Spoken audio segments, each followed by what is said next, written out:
মা বাঘ চলে গেলে কিছুক্ষণের মধ্যেই বনের এক চালাক শিয়াল হাজির হলো বাঘের গুহার কাছে। এই কি রে, এখানে তো দেখছি একটা সুন্দর বাঘের বাচ্চা।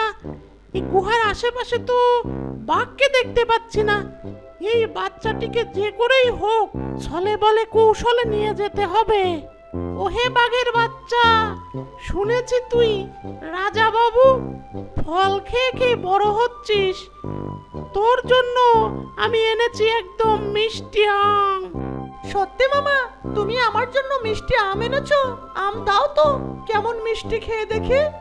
আম আছে আমার বাড়িতে, চলো দুজন গিয়ে নিয়ে আসি।